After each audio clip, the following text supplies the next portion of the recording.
Pemirsa, tingginya angka putus sekolah pada tahun 2025 menjadi perhatian serius berbagai pihak di Bali. Kondisi ini dinilai tidak dapat dilepaskan dari berbagai faktor yang saling berkaitan, terutama kondisi lingkungan keluarga yang sangat menentukan keberlanjutan pendidikan anak.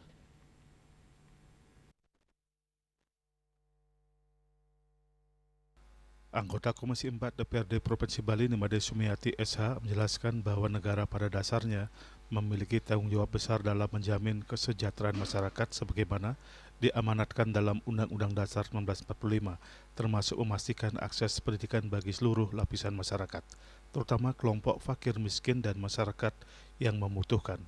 Meski demikian, tingginya angka putus sekolah tidak hanya disebabkan oleh faktor kebijakan pemerintah semata. Ia menilai perlu dilakukan penelusuran mendalam terhadap akar persoalan yang menyebabkan anak-anak tidak dapat melanjutkan pendidikan. Salah satu faktor utama yang paling berpengaruh adalah lingkungan keluarga. Menurutnya, lingkungan keluarga memiliki peran yang sangat menentukan dalam mendukung keberlangsungan pendidikan anak. Perlu kita ketahui ya, apa yang menyebabkan putus sekolah. Ini kan berapa poin. Penyebabnya adalah pertama adalah lingkungan keluarga. Itu penentu lingkungan keluarga. Di lingkungan keluarga ini ada pihak-pihak yang tertentu, yaitu orang tuanya sendiri maupun lingkungan ya, lingkungan paman dan sebagainya, lingkungan di dusun itu. Nah itu, lingkungan itu apakah dia menunjang? Nah, pertama ya tentang aspek ekonomi. Ya, yang kedua adalah tentang mental. Mental lingkungan juga sangat menentukan. Kalau saya lebih dominan tentang mental ya, mental karena semuanya itu adalah kuncinya itu di mental orang tua, di mental anak itu akan menurun ya. Kalau mentalnya tidak bagus, pasti dia tidak cerdas untuk menganalisa permasalahan pendek ya. Udah itu yang kedua pengaruh aspek ekonomi pasti so ya. Terus yang ketiga tentang gadget.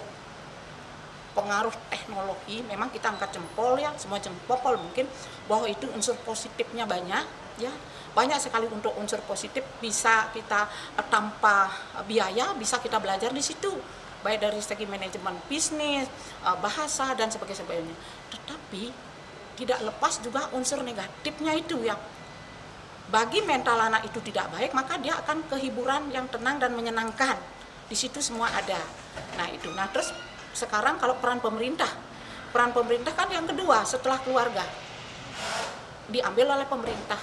Nah, di mana lokus daripada permasalahan anak-anak putus sekolah itu mungkin sampai bunuh diri, sampai orang tuanya bunuh diri. Ini kan tidak lepas daripada pemerintah juga. Harus dicari hukum sebab dan akibatnya. Apa yang menyebabkan terjadi itu? Apakah broken home? Apakah broken heart? Atau tentang masalah aspek ekonomi dan sebagainya. Dengan dukungan yang kuat dari keluarga serta kebijakan pemerintah yang tepat sasaran, diharapkan angka putus sekolah di Bali dapat ditekan dan akses pendidikan bagi generasi muda semakin terjamin. Yana Bali TV.